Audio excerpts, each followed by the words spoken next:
হযরতে আব্দুল্লাহ বিন মুবারক আলাইহি রাহমা, ইনি একদিন ঘুমের মধ্যে অবস্থান করছেন, রাত্রিবেলায় ঘুমন্ত অবস্থায় ছিলেন। হঠাৎ আমার নবী পাক আলাইহিস সালামের জিয়ারত নসিব হয়ে গেছে। কেউ যদি স্বপ্নে নবীকে দেখেন, ইমাম বুখারী বলেন মান রানি ফিল মানামি ফাকাদ রাল হক, কেউ যদি স্বপ্নে নবীকে দেখে তাহলে বাস্তবেই নবীকে দেখেছেন। সুবহানাল্লাহ। আমার নবীকে স্বপ্নে দেখা মানে বাস্তবে দেখা। আর যে একবার দেখেছে ওই জাহান্নামের আগুন তার জন্য হারাম হয়ে গেছে। একটু জোরে বলেন না সুবহানাল্লাহ। আমাদেরও ইচ্ছা হয় কি হয় না? আওয়াজে বলি হয় কি হয় না? আমরা আমার নবীকে দেখতে চাই কি চাই না? আল্লাহ তুমি দয়া করে দাও আমাদের উপরে।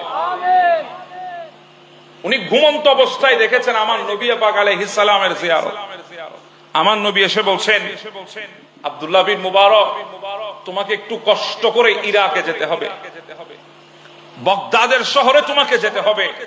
ইয়া রাসূলুল্লাহ, দায়িত্ব কি? বলে একটা সুসংবাদ নিয়ে যেতে হবে। ওই বাগদাদের জমিন, ইরাকের জমিনে একজন বান্দা আছে যার নাম বেহরাম মাজুসি। তুমি তার কাছে যাবে, গিয়ে তাকে একটা সুসংবাদ দিবে। ইয়া রাসূলুল্লাহ, সুসংবাদটা কি? বলে সুসংবাদটা হলো ওই বেহরাম মাজুসি সে জান্নাতে আমি নবীর সাথে থাকবে। বেহরাম মাজুসি, বেহরাম মাজুসি সে আমার সাথে জান্নাতে থাকবে। তুমি গিয়ে তাকে সুসংবাদটা দিবা। এইটুকু বলতে না বলতে আব্দুল্লাহ বিন মুবারক আলাইহি রহমার ঘুম ছুটে গেছে। উনি লাফ দিয়ে বসে গেলেন বিছানায়। স্বপ্নেতে নবীকে দেখেছি, বড় খুশির কথা, কিন্তু আমার নবী যে কথাটা আমাকে শুনিয়েছে এটা তো অনেক বড় একটা আশ্চর্যের কথা। একদিকে নবী বলছেন বেহরাম, এরপরে বলছেন মাজুসি। মাজুসি মানে অগ্নি পূজারী। মাজুসি মানে কি? অগ্নি পূজারী। অগ্নি পূজারী বেহরাম, তাকে কি আমি সুসংবাদ দেব সে জান্নাতে আমার নবীর সাথে থাকবে?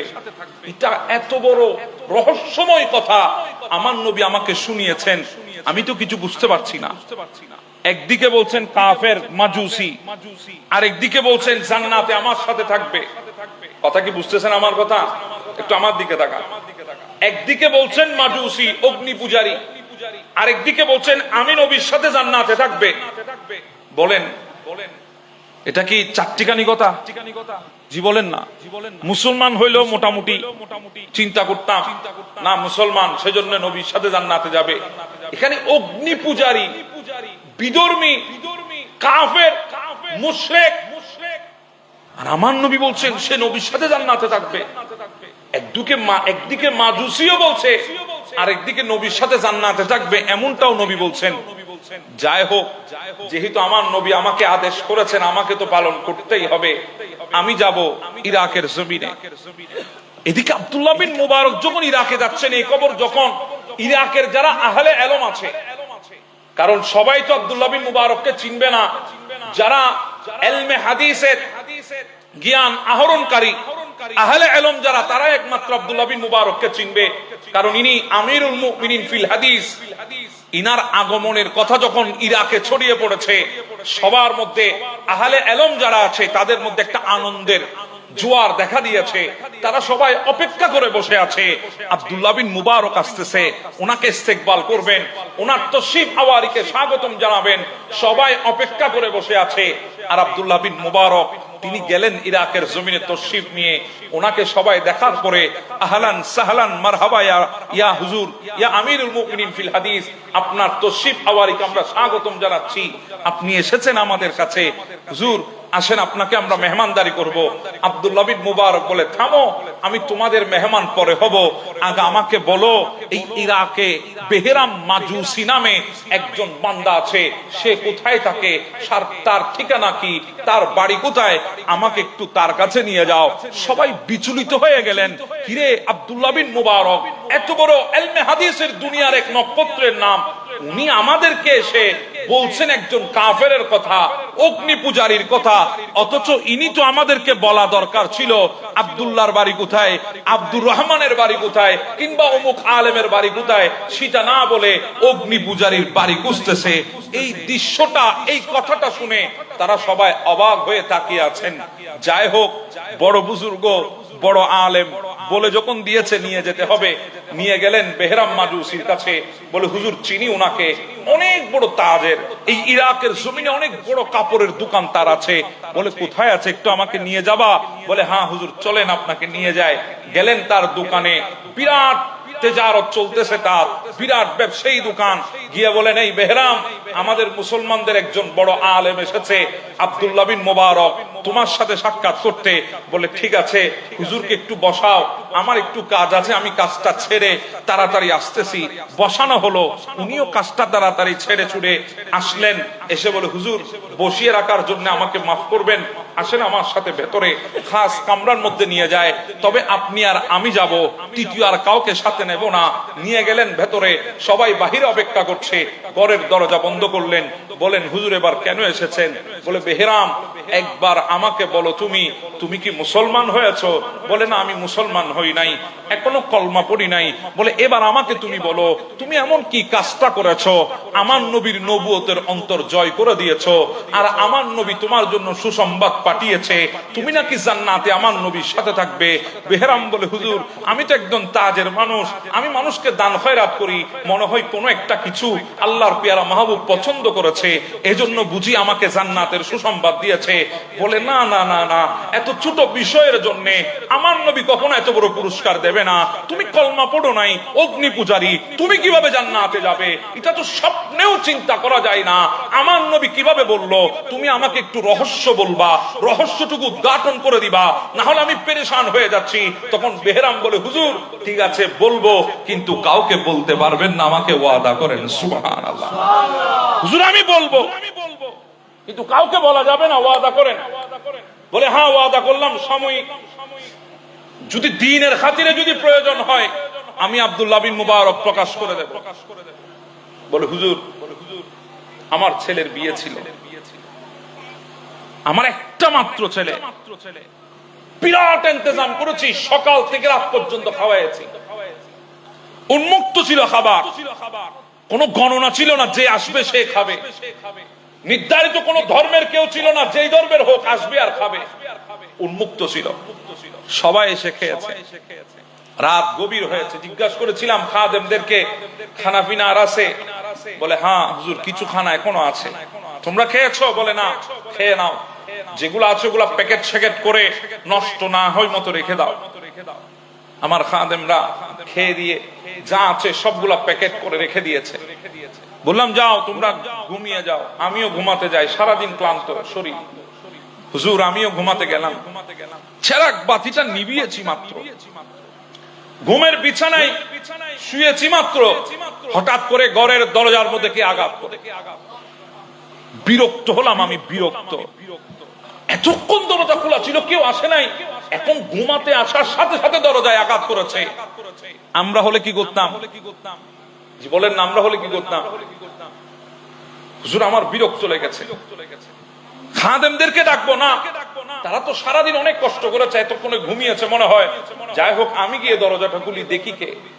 হুজুর দরজা খুলতে না খুলতে দেখি এক মহিলা, শরীরে ছিঁড়া ফাটা বুরকা পরিহিত এক মহিলা, মুখে নেকাব আছে, কিন্তু নেকাব থাকা সত্ত্বেও ভেতর থেকে একটা নূরানি ঝলক বের হচ্ছে। হুজুর আমার দিকে একটা চেরাগ বাতি আগিয়ে দিয়েছে। বলে বেহরাম আমার চেরাকের মধ্যে একটু তেল ঢেলে দাও, আমি একটু তেলের জন্য এসেছি তোমার কাছে। বেহরাম বলে হুজুর রক্ত তো মাথায় উঠে গেছে, একটু তেলের জন্য বুঝি এত রাতে একজন আমার ঘরের দরজায় আঘাত করে? হুজুর আমার ভেতরে রাগ এসেছে, আমি ধমক দিয়ে বললাম এই মহিলা রাত হয়ে গেছে, চেরাগ বাতির দরকার কি, যাও ঘুমিয়ে যাও। বলে বেহরাম ধমক দিও না, জিন্দেগিতে কারো সামনে কখনো হাত পাতি নাই। বেহরাম ধমকায়ও না, জিন্দেগিতে কারো সামনে কখনো হাত পাতি নাই। আমার ঘরে আমার ছোট ছোট সন্তান আছে, 3 দিন না খেয়ে আছে, বেহরাম ক্ষুধার জ্বালায় তারা চিৎকার করছে। যদি চেরাগ বাতিটা বন্ধ হয়, অন্ধকারের মধ্যে থাকে, আওয়াজ বেড়ে যাবে, আশেপাশের মানুষ কষ্ট পাবে। যদি আলো থাকে কমসে কম কান্নার আওয়াজটা একটু ছোট থাকবে। সেজন্য চেরাগ বাতি নিয়ে এসেছি। তো তোমার ঘরে ক্ষুধার্ত সন্তান আছে, তুমি কি জানো না আমার সারাদিন আমার বাড়িতে আজকে মেজবানি চলেছে, এসে খেয়ে যেতে, সন্তানদেরকে খাওয়াই নিতা, তাহলে তো হতো। বলে আগে বলেছি, জিন্দেগিতে কারো দরজায় আসি নাই, কারো দরজায় হাত পাতি নাই। বেহরাম বলে, ও মহিলা, এমন কিসে তোমাকে হাত পাততে বাঁধা দিয়েছে? তুমি তো অভাবী, তুমি তো মুহতাজ, তুমি তো চাইতে পারো, চাচ্ছ না কেন? এমন কি জিনিস তোমাকে বাঁধা দিচ্ছে? তখন ওই মহিলা ডাক দিয়ে বলে, বেহরাম, তুমি মুসলমানের নবীকে চিনো? হুজুর তখন এই কথাটা শুনে আমার হৃদয়ের মধ্যে একটা মোচড় দিল। কিরে, আমি জিজ্ঞাসা করলাম কি, আমাকে প্রশ্ন করে কি? আমি বললাম, হ্যাঁ চিনি, কেন চিনবো না? আল্লাহর পেয়ারা মাহবুব, মুসলমানদের নবী, ইনাকে তো গোটা দুনিয়া চিনে, আমিও চিনি। ও বেহরাম, আমি হচ্ছি সেই নবীর আওলাদ। আরে তুই জোরে বলেন না সুবহানাল্লাহ। বেহরাম, আমি সেই নবীর আওলাদ। আমরা না খেয়ে মারা যেতে পারি, আমরা ক্ষুধার্ত অবস্থায় দুনিয়া থেকে চলে যেতে পারবো, কিন্তু কারো সামনে গিয়ে হাত পাতা আমাদের জন্য হারাম, কারো কাছে গিয়ে ভিক্ষা চাওয়া আমাদের জন্য হারাম, কারো কাছ থেকে যাকাত ফিতরার টাকা নেওয়া আমাদের জন্য হারাম। আমরা পারি না, আমাদের জন্য হারাম করা হয়েছে। হুজুর, আমি এই কথাটা শুনে আমার হৃদয়ে আঘাত লেগেছে, তীরের মতো আঘাত করেছে কথাটা। আমি বললাম, মা একটু দাঁড়ান, আমি আসতেছি। আমি ভেতরে গিয়ে খাদেমদেরকে ডাক দিলাম, ওঠ তাড়াতাড়ি। বলে, হুজুর সবে মাত্র ঘুমিয়েছি, তাড়াতাড়ি জাগিয়ে দিচ্ছেন? বলে, হ্যাঁ জাগিয়ে দিচ্ছি, তাড়াতাড়ি ওঠ, মুআমালা হয়েছে। খানা যত আছে সব প্যাকেট কর, কিছু কাপড় থাকলে সেগুলো প্যাকেট কর, আর একটা সুন্দর চেরাগ বাতি নে, তেল ঢেলে দে, তেল ফুল করে তেল ঢাল, চেরাগ বাতিটাতে গাঁঠি বানা, একটা গাঁঠি কর। হুজুর গাঁঠি বাঁধা হলো। খাদেমদেরকে বললাম, এবার গাঁঠিটা আমার পিঠে উঠাইয়ে দেয়। খাদেমরা বলে, হুজুর আমরা আছি তো আপনার খেদমত করার জন্য, আমরা নেবো গাঁঠি। বলে, না, তোরা আমার খেদমত করেছিস ভালো, কিন্তু আজকে যেখানে রওনা হয়েছে সেখানে খাদেম নিয়ে যাব না, নিজে খাদেম হয়ে যাব। গাঁঠিটা আমার পিঠের উপর উঠাই দে। বলে, হুজুর গাঁঠিটা পিঠে নিলাম। ওই মহিলাকে গিয়ে বললাম, মা আপনি সামনে হাঁটেন, আমি পেছনে পেছনে হাঁটছি। ওই মহিলা সামনে হাঁটছে, আমি পেছনে পেছনে হাঁটতেছি। হাঁটতে হাঁটতে হাঁটতে ওই মহিলার ঘরের দুয়ারে আসলাম। মহিলা ঘরের দরজায় আঘাত করলো, ভেতর থেকে ছোট ছোট বাচ্চারা ডাক দিয়েছে, কে? বলে, আমি তোমাদের মা। ঘরের দরজা খুলে দিয়েছে, আমি দরজার চৌকাঠে গাঁঠটিটা নামিয়েছি। ওই ছোট্ট ছোট্ট ছেলেরা এক একটা গাঁঠি তুলে, একটার মধ্যে খাবার, একটার মধ্যে কাপড়, একটার মধ্যে বিভিন্ন সরঞ্জাম, এগুলা দেখার পর ডাক দে, বেহরাম এগুলা আমাদের জন্য তুমি এনেছো? বলে, হ্যাঁ আমি এনেছি। কি হিসাবে? বলে, হাদিয়া হিসাবে। ওই সন্তানটা ডাকতে, মা এগুলার দিকে পরে হাত বাড়াবো, আগে বেহরামের জন্য আল্লাহর দরবারে হাত তুলবো। ওই ছোট ছোট আলে রাসূলের মাসুম বাচ্চারা হাত তুলে দিয়েছে, আল্লাহ বেহরাম তোমার নবীর আওলাদকে মোহাব্বত দেখিয়েছে, আল্লাহ তুমি বেহরামকে তোমার নবীর সাথে জান্নাতের সঙ্গী বানিয়ে দাও। ও আব্দুল্লাহ বিন মুবারক, আমার নবী তো ওই মদিনায় তৈবার মধ্যে আছে, আর ইরাকের জমিনে নবীর আওলাদ দোয়া করেছে। হ্যাঁ আল্লাহর পেয়ারা মাহবুব নবী হক, ইসলাম হক, এই জন্য আলে রাসূল দোয়া করেছে। মদিনায় নবী শুনে গেছে, আমি কলমা পড়ি নাই, এখন কলমা পড়ে দিচ্ছি। হ্যাঁ আমাকে বলেন না লা ইলাহা ইল্লাল্লাহ মুহাম্মাদুর রাসূলুল্লাহ বলে কলমা পড়িয়ে দিয়েছেন। সেই বেহরাম, সেই বিধর্মী আলে রাসূলকে মুহাব্বত দেখানোর কারণে সেকেন্ডের মধ্যে আল্লাহ জান্নাতি বানিয়ে দিয়েছেন। সুবহানাল্লাহ।